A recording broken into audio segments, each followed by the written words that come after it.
अस्सलामुअलैकुम and welcome back. जी members, ये वीडियो इसमें हम वीकली एनालिसिस करेंगे गोल्ड, क्रूड ऑयल और बीटीसी का।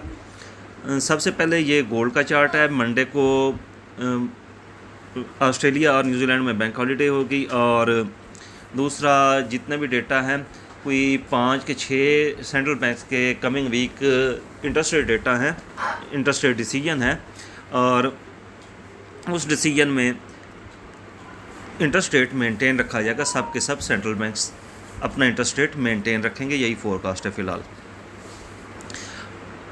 तो इसके अलावा कोई बड़ा डेटा नहीं है। तो गोल्ड को अगर हम देखें, गोल्ड का H4 का स्ट्रक्चर क्लियरली बेरिश है। नीचे इसने लॉन्ग वीक रिजेक्शंस दी हैं 2-3 दफ़ा।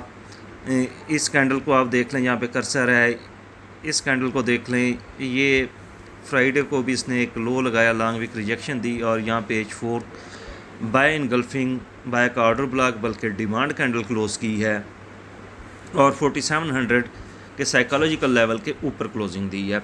ऊपर H4 की जो रेड कैंडल बनी है वो सेल इनगल्फिंग नहीं बनी।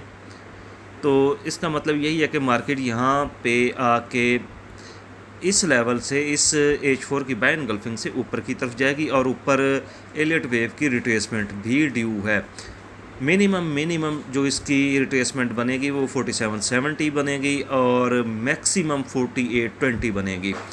हम टॉप से सेल करने की कोशिश करेंगे। अगर हमें 4770 से कोई कंफर्मेशन मिल गई तो यहाँ से सेल करेंगे। इनिशियली मार्केट थोड़ा सा डिप लेगी और 4700 के पास से ये बाय जाएगी, चांसेस यही हैं। और ऊपर वीकली पिवट पॉइंट है, ऊपर डेली टाइम फ्रेम में सेल का ऑर्डर ब्लॉक था, इस वजह से मार्केट इसको नहीं पार कर रही और ये वीकली पिवट पॉइंट भी है। तो पिवट पॉइंट क्रॉस हुआ तो ऊपर टॉप से सेल करेंगे हम। 4770 से पहले हम सेल नहीं करेंगे। ठीक हो गया।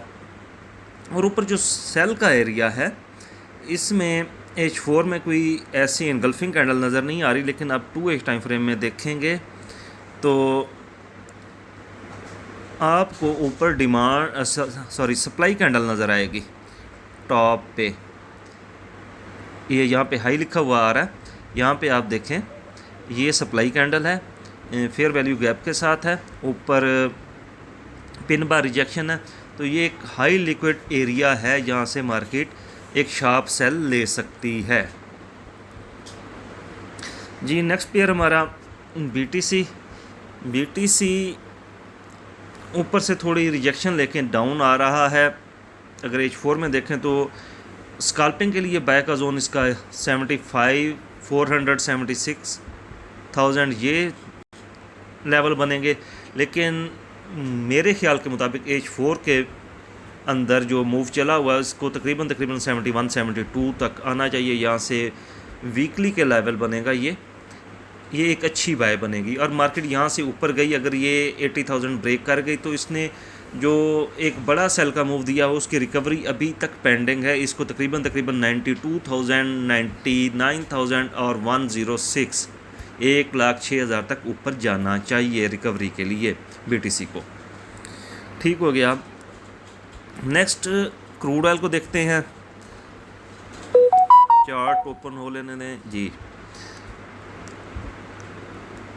H4 में अगर हम देखें तो टॉप पे क्रूड ऑयल ने ब्रेकर ब्लॉक बनाया है, बाय इनगल्फिंग को फेल किया है और नीचे रिट्रेसमेंट भी इसकी पेंडिंग है 89 और 87.5। यहाँ से इसको दोबारा बाय जाना चाहिए। अगर क्रूड ऑयल ऊपर से ये नीचे आता तो गोल्ड ऊपर जाएगा, जब ये सपोर्ट लेवल पे आएगा तो फिर ऊपर से गोल्ड नीचे आएगा।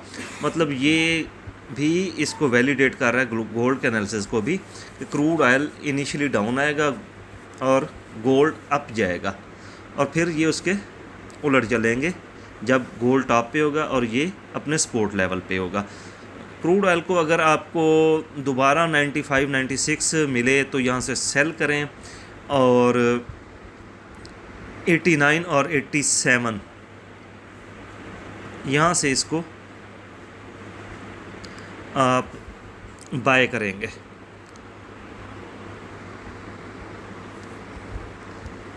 जी ये सेल का लेवल बन रहा है 95 और 96 का। इस रेड कैंडल के ऊपर आपने एसएल रखना है, जो इसने ये हाई लगाया हुआ है 97.16 का, तकरीबन आपको 98 का एसएल रखना पड़ेगा जी। सेल और बाय लेवल दोनों क्रूड ऑयल पे भी आ गए। इसी के साथ हमारा एनालिसिस कंप्लीट हुआ। अपना ख्याल रखिएगा। अल्लाह हाफिज़।